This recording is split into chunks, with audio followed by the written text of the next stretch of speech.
Fala pessoal, tudo bom? Bom, para quem não me conhece, meu nome é Vânido Neto, eu sou treinador do Esporte Clube do Recife, da Seleção Brasileira Sub-20, da Uninassal e do Colégio Marista São Luís. E vim aqui muito grato pelo convite do amigo Norton Corrêa participar desse grande evento, que para mim cada vez mais me faz evoluir, né? Que é falar de futsal, ouvir de futsal, trocar ideias sobre futsal. Isso para mim é muito importante.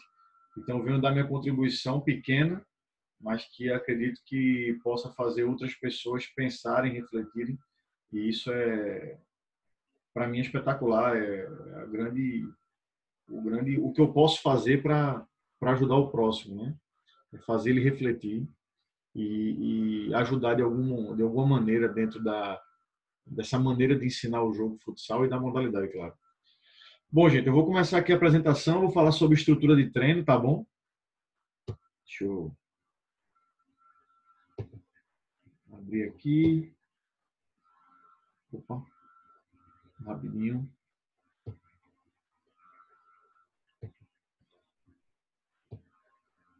Deixa eu liberar aqui, senão. Vamos lá, organizar. Pronto. Tá abrindo aqui, tá, gente? Bom, essa fala minha sobre estrutura de treino, eu quis falar sobre esse tema porque é um questionamento de muita gente vem conversando comigo sobre isso. Eu acho que seria de muita valia para a gente falar sobre como monta a sessão de treino, como estruturo, quais são os critérios, enfim. Opa, deixa eu tentar de novo, tá, gente? Tá.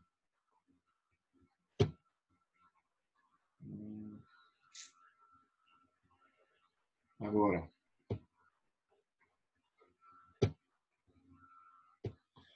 Bom, a gente vai começar nessa conceituação, né, de estrutura de treino, colocando subtópicos. E aí, para mim, para eu conseguir estruturar um treino, eu preciso ter uma estrutura organizacional pré. Eu preciso entender de relevância do jogo, eu preciso entender de como eu ensino no treino para o atleta jogar melhor no jogo, né? Então, como conteúdo, a primeira coisa que eu penso quando eu vou montar o treino não é na tática. E olha que era uma coisa que eu dava mais valia do que tudo no mundo, né?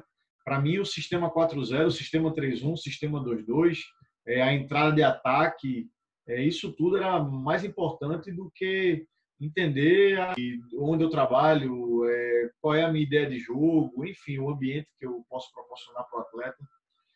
Então, essas estruturas organizacionais são muito importantes, na minha opinião, porque é o pré.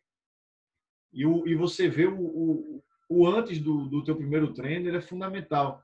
Porque se eu não entendo quais são as características do meu atleta, que ele, a gente vai falar mais na frente, ele é uma pessoa diferente do outro dentro do grupo, mas que ele somando com o outro vão virar uma unidade, que ele tem características de ser um bom back que antecipa bem, ou um bom pivô que joga no último terço da quadra, ou um bom ala que tem uma criatividade absurda e um pensamento divergente bem estruturado. Então, se eu conseguir entender isso, eu consigo somar com os outros e melhorar o todo.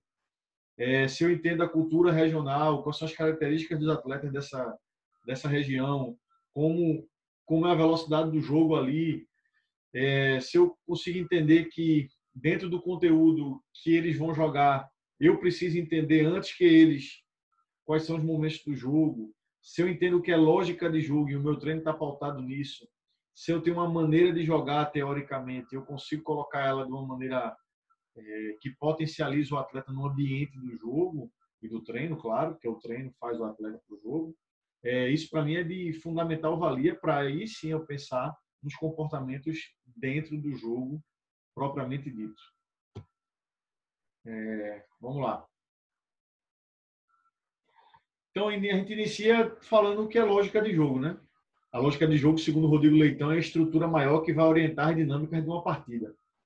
Então, para mim, foi um divisor de águas. Quando eu comecei a entender que o meu treino, ele era um treino, por exemplo, quando eu estava com a bola de posse de bola, ou quando eu estava sem bola, que eu queria colocar conceitos para tentar tomar a bola, mas eu não tinha a intenção de fazer o gol, por exemplo, eu começava a me preocupar com os comportamentos do macro. Eu entendia que o jogo ele tinha sistemas. Ele tinha um microsistema, ele tinha um mesossistema e ele tinha um macrosistema. Mas dentro dessa organização macro, a minha equipe, às vezes, ela dava prioridade a alguns comportamentos micro e meso que não tinham nada a ver com a intenção do objetivo do jogo, que era fazer o gol. Então, para mim, antes de tudo, a lógica de jogo ela tem que estar pautada ali, porque se o meu atleta prefere um drible do que um chute, se ele prefere reiniciar o jogo, tendo a oportunidade de dar uma bola para frente, ele está perdendo a essência do jogo. Inclusive, um jogo de rua, sem treinador, sem arbitragem, o atleta tem essa essência, porque são esportes coletivos de invasão. E dentro desses esportes existe essa lógica interna. Então, eu precisava, na montagem do meu treino, respeitar os aspectos do jogo, né? E dentro desses aspectos, eu valorizava mais alguns do que outros. Eu dava mais valorização a, por exemplo, a tática, como eu já falei para vocês. E às vezes eu achava que quando eu valorizava o técnico, era de uma maneira analítica. E o analítico ele faz parte dos processos, dos métodos para se ensinar. A metodologia é tua. Tu manipula os métodos da maneira que tu achar melhor. Só que existia um paradigma de que ou você trabalhava de um jeito, analiticamente, valorizando, fragmentar, fracionar os aspectos, ou de uma maneira global, onde você potencializava tudo através da tática. E eu vejo que essas maneiras de ver são caminhos que você vai ter para ensinar. E que o físico, a parte física hoje, o aspecto físico, ele é de igualitária importância. Ele é de tanta importância quanto a técnica, de tanta importância quanto a tática, de tanta importância quanto o psicológico. Eu posso introduzir a intenção no jogo e por arrasto a parte física vir, mas o controle de carga, se ele não for trabalhado, em algum momento você tem um déficit. Então eu não respeitava isso e hoje eu vejo que a parte física ela tem que ser estruturada no treino de uma maneira mais investigativa. Eu preciso entender os processos. Pensando no histórico da minha equipe, o que é que eu posso potencializar, melhorar, evoluir neles na parte física, dentro da intenção de jogo, claro. Mas olhar para ela com um olhar mais cuidadoso. A técnica como intenção, mas também olhando para a execução dela, porque a tomada de decisão ela é neuromuscular. A gente se preocupa tanto com o início, com a percepção, com a atenção, com todos os processos cognitivos e não olha para a execução, como ele está executando aquele movimento e o quanto a gente pode melhorar aquilo para ele evoluir dentro do jogo e, por consequência, a nossa equipe evoluir também. A intenção que ela realmente encabeça tudo, porque quando você tem uma ação e tem uma intenção, você consegue resolver melhor os problemas, repetindo que todos os aspectos são importantes da mesma valia, porque o sistema ele é complexo, o sistema ele é de integração e há uma interdependência. A parte psicológica hoje, para mim, ela é fundamental, porque como você vai gerir a tua emoção é tudo hoje. O jogo ele é muito estressante, ele faz com que dentro do jogo você oscile muito mentalmente, então trabalhar isso no treino é fundamental para o atleta e para o treinador e por consequência para a equipe. Então esses aspectos precisam ser olhados com mais carinho, é uma coisa que eu não olhava tanto e para a montagem e estrutura de uma sessão de treino é fundamental. Olhando para desculpa, olhando para esse esquema adaptado, desculpa aí o erro gramatical, tá? Mas essa adaptação de Venâncio Lopes, de 2010, que eu até peguei ela de uma adaptação de Choquito, meu amigo. Eu achei ela legal para colocar aqui nessa fala da gente, porque cada vez mais eu entendo que o jogo é do próximo instante, mas que a programação, o planejamento, a organização dos conteúdos, ela tem que ser muito pautada em jogo binário, defesa-ataque, defesa-ataque. Então, quando a transição acontece, ela é uma das características do ataque ou uma das características da defesa. Ela é uma variável que vai acontecer, é um braço daquilo ali, e que precisa ser treinado, muito treinado. O jogo posicional precisa ser muito treinado. O jogo de vantagem numérica através de posicional, que são as bolas de goleiro-linha ou de expulsão, tem que ser trabalhado. A bola parada hoje, fundamental, numa decisão de um jogo, tem que ser trabalhada. Eu penso que você, olhando esse organograma, esse esquema, você começa a entender que o aluno, o atleta, ele precisa ter conteúdos curriculares. Existe, na minha opinião, tem que ter uma grade curricular. Ah, Neto, mas eu tenho uma crença mais naquilo ou naquilo outro. Perfeito, você pode ensinar por vários caminhos. Você pode melhorar o atleta pela sua visão, mas você precisa entender que o atleta está passando por você. Ele não é seu. Então, você precisa ajudar ele a vivenciar um número de informações que sejam válidas para ele, como atleta, para ele evoluir, porque ele melhorando o conhecimento, ele melhora o conhecimento tático declarativo, por consequência, ele melhora o conhecimento tático, a tática, o conhecimento tático processual, desculpa, e aí, por consequência, ele vai tomar melhores decisões dentro do contexto do jogo. Ele vai aprender a se virar dentro do jogo, né? A gente fala tanto de autonomia, mas a gente não dá um conteúdo para ele ter essa autonomia. Então, é nossa total função isso. É nossa total responsabilidade isso. Então, antes eu queria ser maior do que os atletas, porque a tática, para mim, valia tudo. E hoje, eu vejo que tem que ser o contrário. Eu tenho que gerar um ambiente que melhore o atleta, pois o atleta que decide o jogo, é o atleta que tem que estar dentro do momento de estresse, olhando as problemáticas e resolvendo ela da melhor maneira possível. Antes eu queria controlar o incontrolável. Eu queria controlar o início, meio e fim. E hoje eu vejo que eu sou um facilitador. Então, você vendo esse esquema e olhando para ele, existem relevâncias no jogo, né? E aí eu comecei a ver que, ao invés de eu estar replicando o jogo de fulaninho, de Beltrano, de João, de Zé, de treinadores de Liga Nacional, que são referências para mim, eu tinha que facilitar a maneira de ensinar e entender como é que se aprende. Porque quando eu começava a entender como é que se aprende, como é que o atleta aprendia, eu melhorava o meu treino, a minha sessão de treino. Então, para eu entender os princípios, eu primeiro tenho que ver os comportamentos. Porque os princípios são comportamentos. E aí esses comportamentos eles teriam que ser simplificados e entendam, simples não quer dizer pobre, simples quer dizer fácil. Eu tenho que facilitar para eles essa maneira de aprender. Então, para mim, a relevância da bola, que era o epicentro do jogo, e que quanto mais novo o atleta é, mais compreensão ele tem apenas daquilo. A bola seria um facilitador para o meu treino, para eles entenderem o que precisava fazer com bola e sem bola, e onde estava o quadrante da bola, para ir depois, com o tempo, com o aumento da complexidade do jogo, com informações a mais, passando de níveis numa progressão pedagógica, eles entenderem a quadra como um todo, e não do todo para as partes, na criança, por exemplo.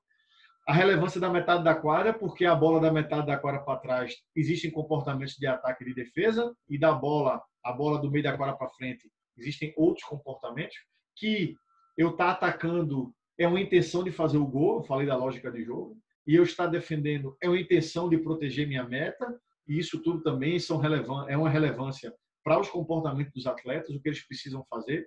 Então, eu vou atacar e eu estou longe da meta que eu faço o gol, que eu tento fazer o gol. Quais são os comportamentos que eu posso ter? Porque a defesa está ativa, eu estou de lado, eu estou de costa, eu não estou atacando o jogo. E aí sim, comportamento de que não tem bola, qual seria? De agrupamento, de espaçamento, para aí sim eu pensar se eu vou jogar no 4-0, no 3-1, porque os comportamentos vão gerar os sistemas e os sistemas vão ajudar os comportamentos. É uma ajuda mútua. E aí, deixa eu passar aqui, tá, gente? Opa! E aí a gente começa a querer entender os princípios, né? Eu sempre tento montar mapas mentais, porque o mapa mental me ajuda a visualizar como eu posso melhorar as partes do jogo pensando no todo. Eu sempre tento olhar para as coisas de uma maneira sistêmica. E aí vocês vão ver que eu coloquei os princípios gerais e os princípios operacionais com setas, tá? E essas setas, elas dizem, através de sinais, o que eu quero falar como conteúdo conceitual. Então, que os princípios operacionais eles estão preocupados com a verticalização do jogo, então eles são diretamente ligados à lógica de jogo, que os princípios gerais estão preocupados com os setores da quadra, com os corredores horizontais, podemos dizer assim, com como a gente pode fazer para melhorar esses setores, os princípios fundamentais com os comportamentos meso, que ajudam esses grandes princípios, e as regras de convivência, que são os mini princípios que vocês vão ter dentro dos níveis do jogo, os atletas. Né? Os atletas precisam ter elementos a serem trabalhados como conteúdo na tomada de decisão individual, na tomada de decisão grupal, na tomada de decisão de equipe. E essa regra de convivência, ela faz o teu time se organizar da melhor maneira possível para melhorar a tomada de decisão do atleta individualmente dentro daquela bagunça que é o jogo. Então, os princípios operacionais, eles são regras de ação, então eles são comportamentos pautados por normas que eles só acontecem para que se cumpra o objetivo do jogo. E aí, de novo, segundo essa definição de Jean-Claude Baillet, eles estão diretamente ligados à lógica de jogo e o objetivo do jogo que é fazer o gol. Então, é como se fosse uma bússola, como se fosse uma corda de rapel. Sempre que você, dentro daquele caos do jogo, daquela bagunça que você tiver muito desorganizado, essas regras de ação vão fazer você se sustentar através do suporte dos outros atletas e dos seus comportamentos individuais relacionados à organização do todo, em relação aos princípios operacionais e essa estrutura macro e micro. Então, desculpa, com relação a esses princípios operacionais, quais seriam? Se eles são diretamente ligados à lógica de jogo, quem tem bola quer conservar a posse da bola, quer progredir a bola e os companheiros pelo terreno de jogo e quer finalizar a bola à meta. Neto, e a defesa? É o jogo de gato e rato, gente. Então, a defesa ela quer recuperar a posse da bola, ela quer impedir que o outro time progrida no seu terreno, ela quer proteger a meta. Caramba, mas isso é muito simples, Neto. Tá, mas tu trabalha isso no teu dia a dia? Os comportamentos da tua equipe estão pautados por isso na tua sessão de treino? Porque se eles não tiverem propensos a isso, não vai adiantar tu verbalizar. Eles precisam executar. Então, o treino tem suma importância em relação a isso. E cada vez mais a gente vai para aquela frase, né? Treino é treino e jogo é jogo. Isso não acontece mais. Treino é jogo é treino. A gente precisa condensar, densificar as situações que podem acontecer no jogo para eles fazerem ela de uma maneira rápida e melhor para o teu time ter benefício em relação a isso. E os princípios gerais, né? Por que eles são princípios gerais? Porque eles servem tanto para ataque como para defesa. São os mesmos princípios.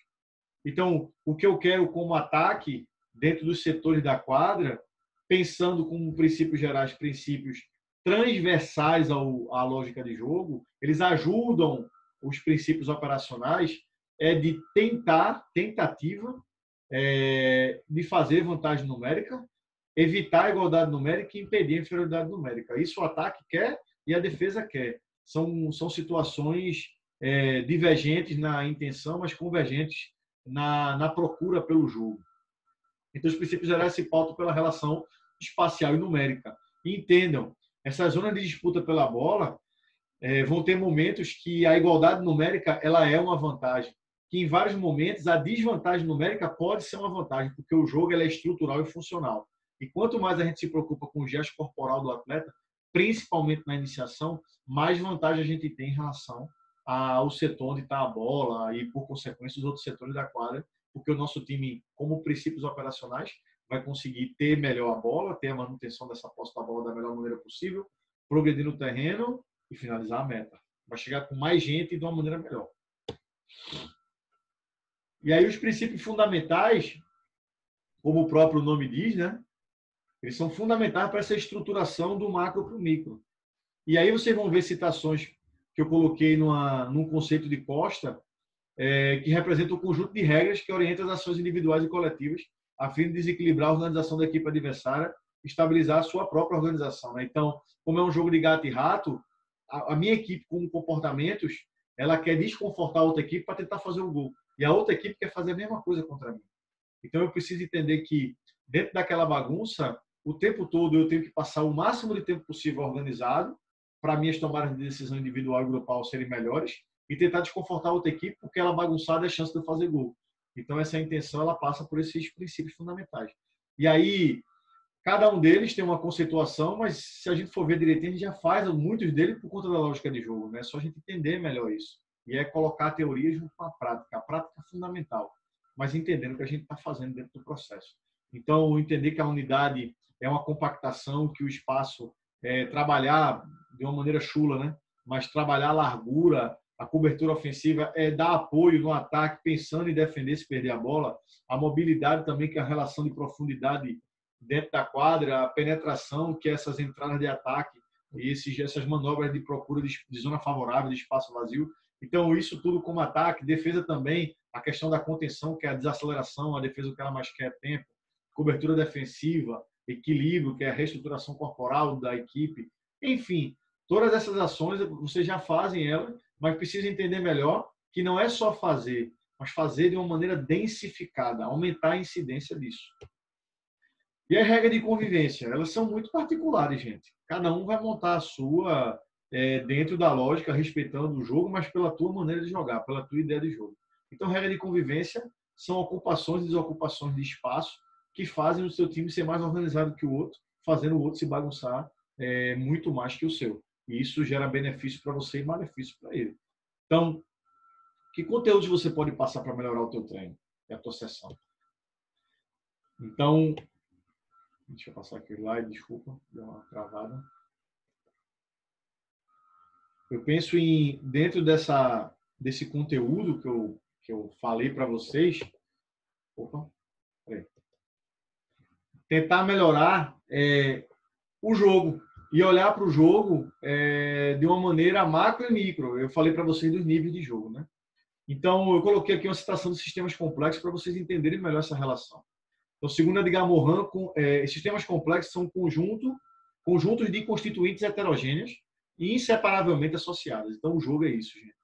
O jogo é pessoas com individualidades, características individuais que precisam ser respeitadas e melhoradas para, por consequência, o todo melhorar. O teu time, no comportamento coletivo, melhorar dentro do jogo. Essa é a evolução do treinamento. E aí eu coloco esse vídeo do trânsito na Índia e sempre coloco a analogia da teoria do caos, né? Que o caos, a teoria do caos, ela é de explicação de fenômenos com características de ordem e estabilidade por um lado, mas por um outro lado, acompanhado de desordem e irregularidade. Então, dentro dessa bagunça, que por exemplo é o trânsito, fazendo analogia ao jogo de futsal, existem comportamentos aí que se repetem, não é de uma maneira linear, mas elas se repetem, acontecem muitas vezes a mesma coisa. Então, existe uma ordem aí. Existe uma estabilidade dentro disso daí. É você conseguir enxergar para treinar isso, para melhorar, para quando acontecer novamente, dentro do aleatório, dentro do imprevisível, dentro da variabilidade, que é essa adaptação com o imprevisível, você conseguir tomar a decisão da melhor maneira possível. Então, a preocupação é como ensinar, mas principalmente como se aprende. E aí, cada vez mais, eu penso no treino e valorizo o treino, tentando potencializar as capacidades cognitivas e potencializar a inteligência emocional, a gestão emocional dentro do contexto. Isso, para mim, é tudo. Existem outras coisas, claro, se a visão é sistêmica, tudo tem importância. Mas eu pauto meus treinos a melhorar isso daí. Então, eu vou lá fazer uma analogia, um confronto, uma definição, uma conceituação de cada fator desse. Cada vez mais eu tento estudar mais para entender melhor. Porque eu entendendo o que a cabeça da criança, do adolescente, do adulto acontece quando a gente passa algum conteúdo, ou a gente gera um contexto, um ambiente que tem informações relevantes, a gente pode melhorar nosso treino para ele aprender melhor.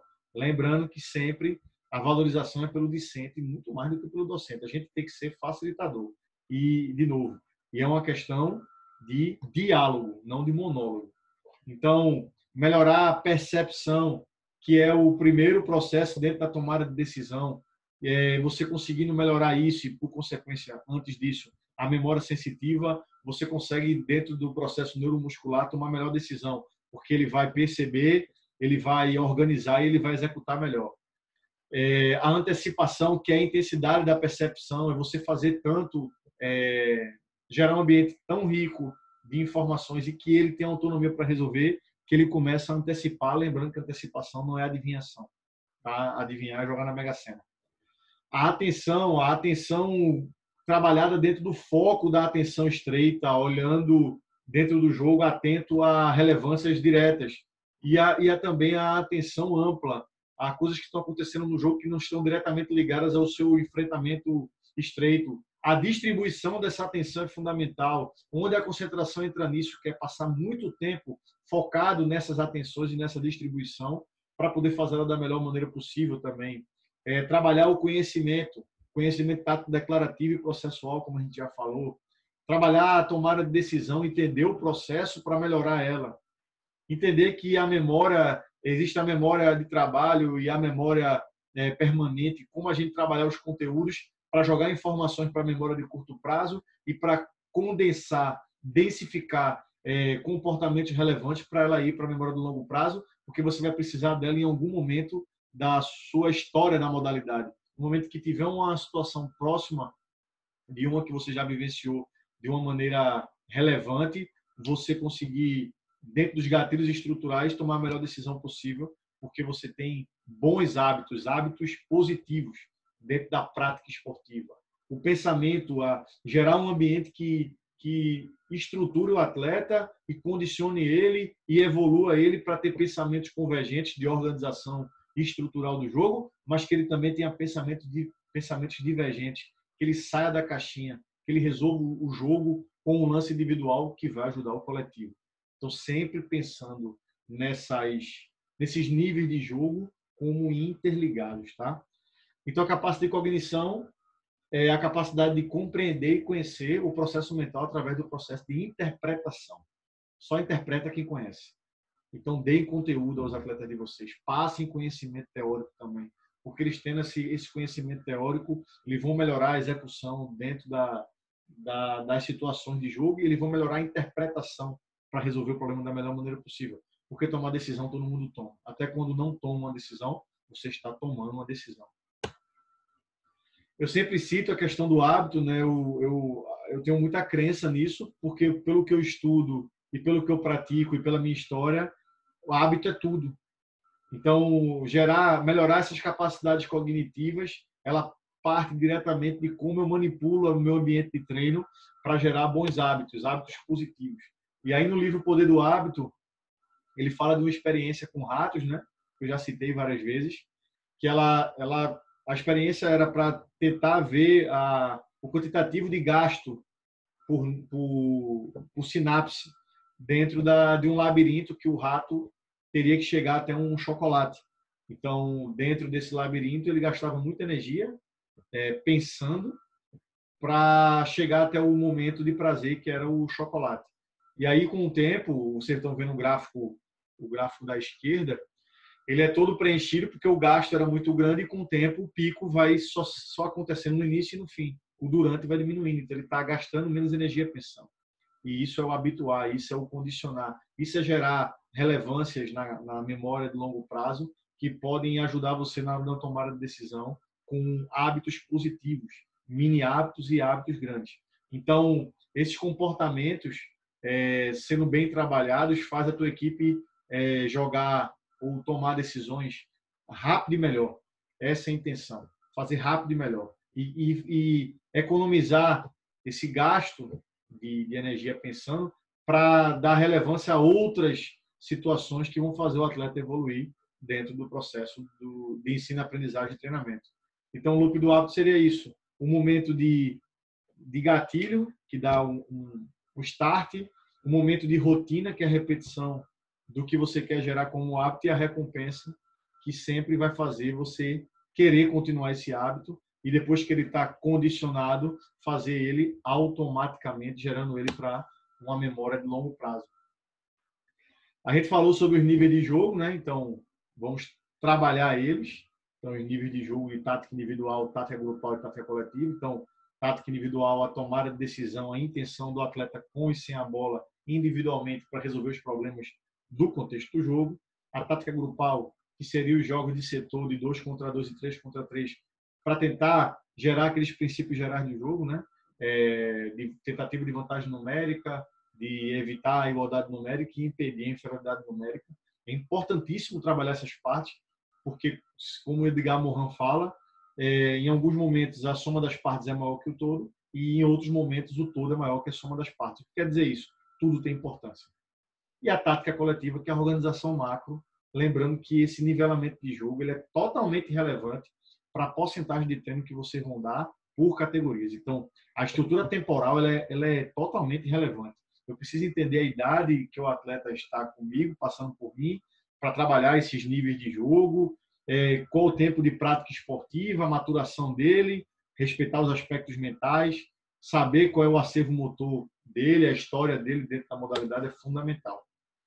Então, eu entendo que a gente tem que, dentro dessas categorias, trabalhar os conteúdos propícios a elas. Então, na minha cabeça, não existe um atleta de 7 anos de idade, de 8 anos de idade, está preocupado com manobras de adulto, de categoria com valorização de complexidade alta, um jogo de 5 contra 5, se ele não consegue ainda tomar boas decisões com a bola, por exemplo. Ele ainda está associando ela e ainda tendo essa aquisição dessa habilidade de ter a bola junto com as capacidades coordenativas, para aí sim ter uma habilidade dentro do jogo e colocar a intenção para resolver os problemas. Então, na minha cabeça, não se ensina a equação do segundo grau antes de ensinar o atleta a somar e a dividir, a multiplicar e a subtrair. Enfim, está havendo uma quebra de progressão pedagógica, na minha opinião. A gente precisa rever isso. Então, como eu vou trabalhar essas variáveis, né, do treino, numa adaptação de Matiev, adaptada pela Universidade do Futebol? Como eu vou conseguir manipular o volume, que é a quantidade, a intensidade, que é a qualidade, a variabilidade, que é a adaptação a esse imprevisível, a densidade, que é a quantidade de vezes que uma coisa acontece. E aí eu preciso entender isso, e aí aquela relevância do controle de cargas, né, que eu falei no início sobre os aspectos do treino, para eu poder manipular essas variáveis do jogo, né? E aí eu vou para uma fala de Bruno Travassos bem legal, num debate que a gente estava, que eu achei legal de falar. A gente sempre fala de manipular as regras, de manobrar elas, e ele falou que o treinador, no bom sentido, é simplesmente um manipulador, e é perfeito o que ele disse. O treinador é um manipulador, ele manipula o contexto para gerar comportamentos coletivos que sejam benéficos para o atleta, e o atleta melhora dentro do ambiente para tomar boas decisões que vão ajudar o jogo coletivo do treinador. Então, a gente tem que fazer tudo para o atleta melhorar como pessoa, por consequência, cognitivamente, emocionalmente e nas tomadas de decisão da problemática do jogo. Então, manipular as variáveis de regras, de tática e de técnica fazem toda a diferença para uma boa sessão de treino. E é isso que a gente vem pedindo sempre, né? E desde de tantos outros, como Juan Pablo Greco, o próprio Wilton Carlos Santana e tantos outros vêm falando sobre o próprio Choquito, sobre essa relevância, né, de manipulação dessas variáveis, é fundamental para a gente conseguir os comportamentos que a gente deseja. Então, antigamente eu tinha na minha cabeça que eu tinha que dar 80 treinos diferentes. E hoje eu preciso entender que a minha estrutura de treino pode ser a mesma, que eu posso variar essas variáveis do jogo para poder gerar confortos e desconfortos para melhorar a minha equipe de uma maneira coletiva, grupal e individual dentro do contexto do jogo. Então, como é que tu monta o teu treino, Neto? Bom, posso montar meu treino de várias maneiras. Isso depende da época do ano, depende da equipe que eu tenho. Ah, Neto, mas tu começa com ataque ou defesa? Depende. Eu vejo que as pessoas querem muito receita de bolo. Mas toda a anamnese, toda a avaliação que eu faço da minha equipe, dos meus atletas, de todos aqueles aspectos que eu falei lá no início sobre cultura regional, questão sociocultural, socioemotiva, questão de lógica de jogo, questão de conteúdo de momentos do jogo. Aquilo tudo vai ter relevância para eu poder montar o meu treino da melhor maneira possível. Para saber se eu vou começar pelo ataque ou pela defesa, se eu vou trabalhar condensar mais um momento do jogo, entendendo que tudo vai ser treinado de uma maneira macro, por conta de sempre defender essa questão sistêmica, de ter uma visão randômica das coisas, mas tentando melhorar as partes. Então, para mim, explicar o que vai fazer é melhorar o conhecimento tático declarativo, é eles entenderem, melhorar o conhecimento deles, teórico. Na minha opinião, a primeira parte do treino, isso aqui é uma matriz de um treino, está adaptado por Bompa. de trabalhar os elementos táticos individuais no aquecimento, eu acho muito válido numa progressão. Depois, trabalhar essas variações de elementos táticos individuais para elementos táticos grupais, acho de muita relevância, para aí sim, no último momento, trabalhar o jogo como um todo, de várias maneiras, através de momentos do jogo, através de modificação da regra, com essa manipulação, tentando sempre gerar a densificação das situações, como eu falei para vocês, dentro das variáveis do treino, segundo o Mathieu. Então, a gente conseguir controlar isso bem, controlar as cargas e direcionar isso, é a condição de colocar sessões que tenham relevância para o que vocês querem em relação ao jogo. De novo, eu vejo gente copiando, e não tem problema nenhum de copiar, mas copiando sessões que não tem nada a ver com o que ele pensa do jogo. E ele colocou aquilo de um jeito porque ele não entende o contexto que ele trabalha. Então, primeiro entende o contexto, analisa os atletas, vê o nível deles, para aí sim respeitar esse nivelamento de conteúdo, para não colocar coisas que o atleta não vai fazer, ou que ele não vai entender, que ele não vai aprender. Essa progressão é fundamental. Tá, gente? Pessoal, eu espero que vocês tenham gostado, tá? Eu encerro aqui. Eu quero agradecer de coração mais uma vez a Norte Corrêa pelo convite, dizer que é um prazer estar participando desse grande evento e que eu estou aqui para quem quiser trocar ideia e tentar ajudar da melhor maneira possível para a modalidade evoluir cada vez mais, tá bom, pessoal? Pessoal, muito obrigado por tudo, tá? E fiquem com Deus. Um abração. Valeu!